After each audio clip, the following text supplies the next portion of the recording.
Thanks for stopping by. If you enjoyed the video, don't forget to leave a comment, and please think about subscribing. And hey, remember, watching just 30 seconds of an ad helps us creators more than you know. You're awesome. Have an amazing day. Let's begin. My wife and I gave each other hall passes. I chose her mother. Now she's stalking me and I live in fear. Let me start with a disclaimer: I'm not a bad person. I recycle. I water my neighbor's plants when they are away. I once cried during an episode of the Great British Bake Off. I'm the guy who holds the elevator for people who are just a little too far away. But I also slept with my wife's mother. On purpose. And now she's stalking me. The hall pass idea. It started like all bad decisions do. Over a bottle of wine and misplaced confidence in our emotional maturity. My wife, Tessa, 29F, had just watched a spicy episode of some Netflix show. Probably Sex a Life or something equally unhinged. And out of nowhere, she goes, "Would you ever want a hall pass? Like from work?" I asked, confused. Tessa laughed. "No, like in marriage. A one-time, no questions asked pass to sleep with someone else. Just once." I laughed, assuming it was a joke. Then she refilled my glass with that overly casual hand women use when they are plotting your emotional downfall. "Are you serious?" I asked, thinking this was some type of test.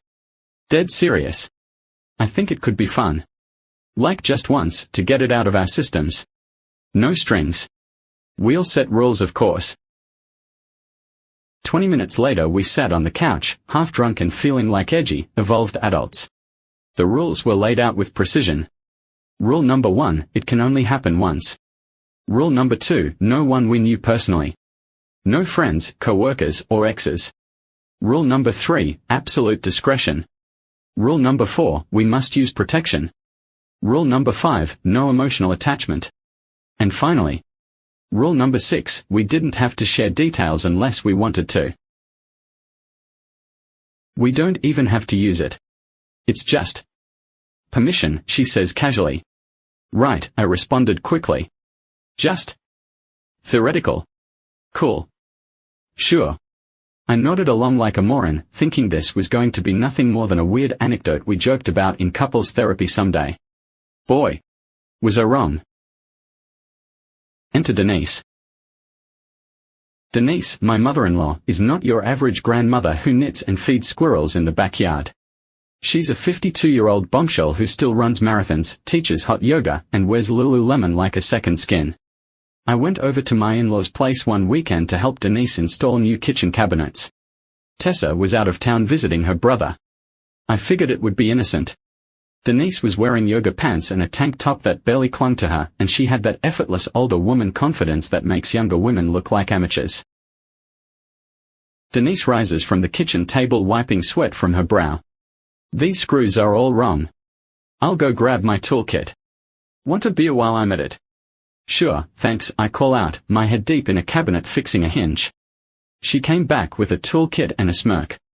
The day passed in a blur of drilling, sweating, and accidental touching as we navigated cabinets and tight corners. At one point, she reached over me and brushed against my back. I froze. "You always this tense when your wife's not around?" she asked innocently. I let out an awkward laugh. "I'm always tense around power tools," I responded, avoiding eye contact. That night, she asked me if I wanted to stay for dinner. She made pasta. We shared a bottle of wine. Then, while rinsing the dishes, she stepped behind me and whispered, "You know, I always thought you were handsome. Even before you married my daughter." My brain rebooted. I blinked like a deer in front of an oncoming semi. "Don't worry. I've heard about the hall pass." She turned, leaned against the counter, and sipped her wine. "Tessa told me about it. She was drunk and thought it was funny. Said you both agreed not to use it." "Yeah, we haven't used it yet." I shake my head slightly, hoping to get rid of my buzz. She locked eyes with me. A look that had my heart pumping dangerously fast. "Well, maybe you should use it now." I should have said no. I should have run. I should have splashed cold water on my face, called my therapist, and just gone to bed. Instead, I followed Denise to the guest room. I won't get into the specifics because frankly, I don't want to turn this into some kind of taboo fanfic. But it was a lot. Like, did I just join a cult of pleasure, kind of a lot. She knew what she was doing. She was needy, passionate, starving. She kept whispering things like, "Do you know how long it's been since anyone touched me like that?" And, "He hasn't looked at me in years." Not like you do. It was electric. Emotional. And so stupid. The next morning I snuck out like a one-night stand in a rom-com, clutching my shoes and avoiding eye contact with her dog. I swore to myself, never again. But 2 days later, I got a text. It read, "I can still feel you." I didn't respond. Then another text came through. "Dinner Thursday. You owe me seconds." I've ignored that too. That Thursday, she showed up at my job with homemade cookies and kissed me on the cheek in front of my coworker. I pulled her aside, panicked. "What the hell are you doing here?" She gave me an innocent smile. "I was in the area. Thought you'd want dessert." I spoke through gritted teeth. "It was a one-time thing, Denise." She reached for my wrist and gripped it firmly. "Then you better make it worth remembering. Unless you want Tessa to know what her sweet husband's been up to." And just like that, I was cornered. Things escalated fast after her threat. She started showing up everywhere. My gym, the grocery store, once even my barber. She'd find reasons to accidentally be in the neighborhood. At our next family dinner, she wore a tight red dress and kept licking the rim of her wine glass while staring at me across the table. Tessa was too busy complaining about her coworker to notice her mom trying to reenact Basic Instinct. Later that night, Tessa brought up her mom in our casual before-sleep conversation. "I think my mom's lonely." Sweat broke out on my brow. "Yeah." Or unhinged. I mumbled under my breath. "What do you mean by that?" "Nothing, forget it." "Well, don't tell my dad, but I think she's having an affair." My mouth went dry. I struggled to get out my next words. "Why would you say that?" At lunch, the other day, she kept going on and on about meeting a younger man and leaving dad. At first, I thought she was just talking nonsense, but she kept blushing and staring off into space like she was reminiscing about something or someone. I scrambled to come up with a non-incrementing response. "I think you're reading too much into things. Maybe she was thinking about one of those romance movies she loves to force us to watch every Christmas." Tessa giggled. "Yeah, you're probably right. Good night, babe." She kissed me and settled into sleep. I, on the other hand, was now wide awake. Tessa's revelation drove home that her mother had gone off the deep end. Suddenly, my phone pinged. I reached over to my nightstand to retrieve it and tapped the screen. What greeted me made me sigh in disgust. Denise had sent me yet another picture. This one was of her showing off her favorite yoga pose. Completely bare. I immediately deleted it. Then came another and another. My phone kept pinging until I turned on D&D. Eventually, I turned my phone off completely and tried to go to sleep, but it eluded me. I tossed and turned all night. I can't go on like this for much longer. The next day was my day off. I went over to my in-laws to confront Denise. I tried to cut things off again. This time she cried. Then she threatened to tell Tessa everything. So you know what happened next. I gave in. Again. I stopped enjoying it Reddit. I really did. I have started to dread the knock on the door, the sly texts, the perfume that clung to my skin like guilt. For her there was still pleasure, but for me it was just torture. I'm actively cheating now. It's not a hall pass anymore, it's a nightmare. Last week came the breaking point. I woke up to find Denise parked across the street from our house in a convertible, wearing sunglasses at 6 a.m. and sipping a latte. I walked out to confront her. This has to stop, Denise. Now. She gave me a sly smile. When she spoke, her words were calm with a hint of challenge. Then tell her. Tell Tessa what you did. But remember, if I go down, I'm taking you with me. She rolled up her window and drove away without another word. I went back inside, kissed my wife good morning, and nearly burst into tears over scrambled eggs. Now she's just messing with me. I'm damned if I do, damned if I don't, and increasingly afraid her next accidental run-in will be at our couples therapy session. If you see a guy at Costco crying into a rotisserie chicken, that's probably me. Reddit. Help. Please. Update. Hey Reddit.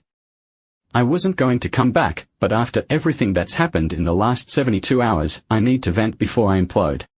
You know how sometimes you think things can't possibly get worse? They can. They absolutely can. First there was the family barbecue. Tessa's cousin was visiting from out of state, so of course Denise decided to host a backyard barbecue at her place. Tessa begged me to go.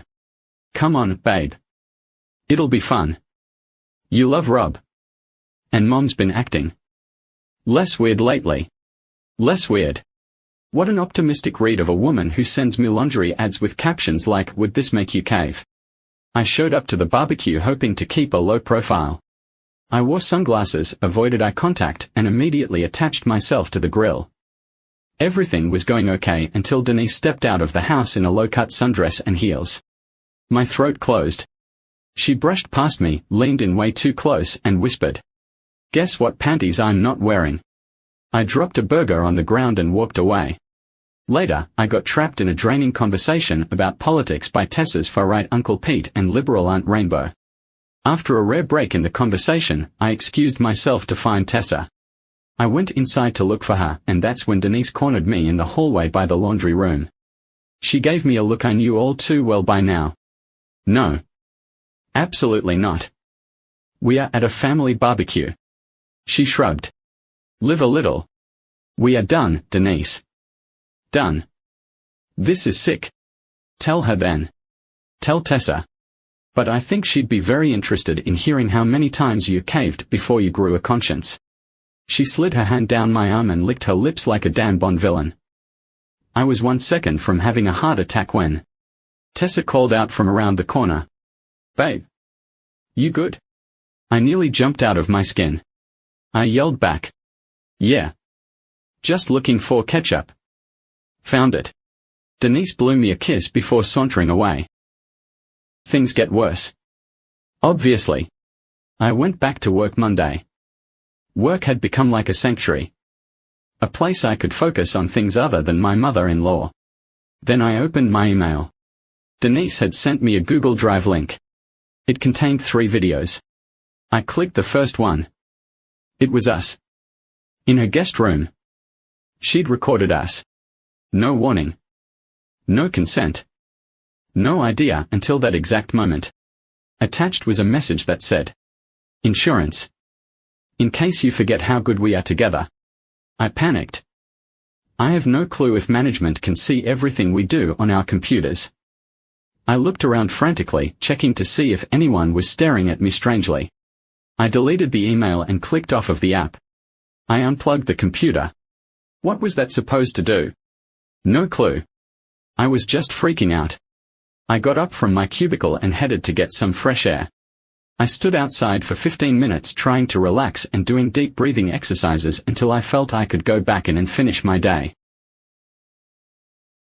Later that night, I could sense something off in the air the moment I entered my house. It was eerily quiet, and I didn't smell any dinner cooking. Tessa entered the living room from the kitchen. She had a strange look on her face. Then she dropped those dreaded words. "I need to talk to you." I gulped so hard it was audible. "Okay." I could hear the shakiness in my reply, but Tessa didn't react to it. She sat me down. I finally recognized the look on her face. She had that look. The look that says, "I know something, and I need you to lie to my face so I can confirm it. Is there something going on between you and my mom?" My soul left my body. What? No. Why would you? What are you talking about? She pulled out her phone and showed me a picture Denise had posted to her Instagram story. A shot of me in her kitchen with no shirt on. Just my back, but very recognizable. It was captioned, "Missing this." My wife. My poor, innocent wife. She deleted it an hour later, but I saw it. "Why the hell are you shirtless in my mom's house?" I said the first thing that came to mind. I was changing. I spilled wine on myself at the barbecue. She let me borrow a shirt. Tessa didn't look convinced by my answer. That was 2 weeks ago. Why was she posting it now? In actuality, I recognized the pants I had on in the picture. That picture was taken a week ago when Denise asked me to come over to help her with an emergency. Of course, it was a complete lie. Her real emergency included whipped cream and handcuffs. The same whipped cream that I was trying to get out of my shirt at the sink when she took that picture. I gave Tessa the most elaborate, deranged excuse I've ever made up in my life, something about Instagram memories and old photos and AI filters. I don't even remember what I said. My ears were ringing the whole time. Somehow, she believed me. Or pretended to. The rest of the night went by thankfully uneventful. This has officially gone off the rails. What the hell is Denise doing? I think I'm just going to have to bite the bullet and tell Tess everything. What other choice do I have? I'm trapped. If I confess, I lose Tessa, maybe my marriage. But if I stay silent, Denise owns me. She has videos, texts, and zero shame. She could destroy my life with 2 taps of her phone. And now I'm starting to think. Maybe she wants to. I'm running out of lies. All jokes aside, I love my wife. I don't want to lose her. I'm jumpy as hell. Anxious, paranoid, and I've been sleeping with one eye open. If anyone has advice that isn't, burn your life down and flee the country, I'm listening. Because right now, the only person who wants to screw me more than Denise is Karma. Final update. Well. It happened. The truth is out. Tessa knows everything. And somehow, that wasn't even the worst part. It all started when Denise texted me this masterpiece. I'm tired of waiting for you to come around. If you won't make time for me voluntarily, I'll just show up. Let's see how Tessa likes surprises. That was a Tuesday morning. I was at work, halfway through a meeting, when I read it. I excused myself, ran to the bathroom, locked myself in a stall, and called her. Denise, do not do this. You'll ruin everything. Then call me back, stop ghosting me like some college girl you never wanted to see again. I'm not your dirty secret. That's literally what you are. I snapped. She hung up on me. 2 days later, it was Tessa's birthday. Her big 34th. She wanted something small, just a quiet dinner at home with close family. So we hosted. Her dad, her mom, her brother, a couple friends, and me. Tessa wore a green silk dress and looked absolutely gorgeous. We were finishing dinner when Denise stood up, wine glass in hand, and said, I'd like to make a toast. I almost choked on a carrot. Denise, to my beautiful daughter. You're radiant, smart, and truly deserving of a husband who is faithful and honest. Everyone clapped. Except me, because I knew something was coming. Denise gave me a wicked smile. And to your husband, who's been so good to me, too. So good. In so many, surprising ways. Tessa blinked. What does that mean? Denise sipped her wine. Like it was nothing. Ask him, she replied coyly, barely containing a smirk. Tessa dragged me into the kitchen like a bouncer hauling out a drunk frat bro. What the hell is she talking about? What exactly have you done for her? I tried to deny it. I really did. But the look in her eyes. She already knew. She just needed confirmation. Tess. I messed up. Messed up. You slept with my mother. You could have heard her shriek 3 zip codes over. Her dad came into the kitchen and asked what was going on. Your wife is screwing my husband. That's what's going on. Her dad's face fell, and he sighed deeply. In a deadpan voice, he says. Again. Wait. What? Denise and my brother-in-law walked into the kitchen. This is what I learned. Apparently, Denise has a history of doing this.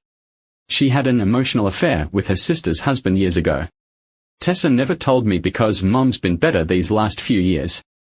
My wife was crying. Her brother punched a cabinet. Denise just kept sipping her damn wine like this was her Emmy acceptance speech. Then in a sickly sweet voice she says, I gave him what he needed. Something you weren't doing. Tessa lost it. She lunged at her mother. It took her brother and me to pull her off. Denise left with a smug little wave. Tessa kicked me out that night. I'm writing this from a dingy Airbnb that smells like sadness and lemon-scented cleaner. She told me she needs space to consider divorce. I can't even blame her. I broke the rules. We had conditions for the whole pass: no family, no repeat encounters, no feelings. I violated all of them. And worst of all, I got sucked into a mess of manipulation and power games like an idiot. Denise never wanted one night, she wanted control. And now she has it. Because I've lost the one person I actually loved. Update. 6 months later. The fallout, the karma, and the return of Queen Petty. I'm divorced now. Yay. Tessa went through with the divorce. It was clean, fast, and brutal. She sent me the papers via email with the subject line. No subject, like our future. Cold. Precise. Devastating. She got the house, the car, and full custody of the dog, which, fine, Milo always loved her more anyway. I moved into a condo I found off Craigslist that has exactly one window, and it faces a brick wall. I now eat dinner standing over the sink like a divorced sitcom dad who peaked in 2013. What about Denise? Oh, Denise got hers. Let's talk about karma. Because when I tell you Denise's world imploded like a Jenga tower in an earthquake, I mean it. First, her husband, the sweet, long-suffering, golf-obsessed man who once gave me a Craftsman toolset for Christmas, left her. He found out everything. Not just about me, but about a fitness instructor she was also banging for a year. He posted on Facebook. If I'm going to be celibate and miserable, I'd rather be alone. He moved to Arizona and took the dog. A different dog. These people and their dogs, man. Then, she tried to go full glam cougar influencer on Instagram. She started a wellness page called Agelessly Denise. I'm not kidding. She posted gym selfies, weird celery juice recipes, and thirst traps with quotes like, "My body isn't a temple. It's a theme park." She had about 46 followers and one of them was me, hate watching in real time. She also tried to reconnect with me. Sent me a voice note at 2:07 a.m. that started with a "Hey, stranger," and ended with, "I still think about us." I didn't respond. I blocked her. Then unblocked her to see what happened. Then blocked her again because I'm weak but not that weak. Tessa is glowing. I ran into Tessa at a local bookstore. She was picking up something by bell hooks and I was looking for a Sudoku book for sad people. She looked amazing. Tan, toned in a flowy skirt and with bangs. You know what that means, post-breakup glow-up activated. We had a painfully polite conversation. Me, you look good. Tessa smiled. I am good. Me, dating anyone? Tessa, yeah. A woman. I said, oh. She said, oh, and gave me a little wink. I don't even know what the hell that meant, but I've thought about it every day since. Final thoughts from a guy who absolutely ruined his life with one terrible hall pass. Do I regret it? Hell yes. Would I do it again? No. Absolutely not.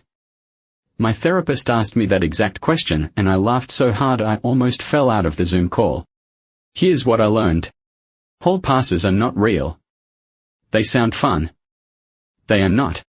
Don't sleep with someone who could one day host your kid's birthday party. And never trust a woman who can plank for 6 minutes straight while threatening your marriage. Tessa's happy now.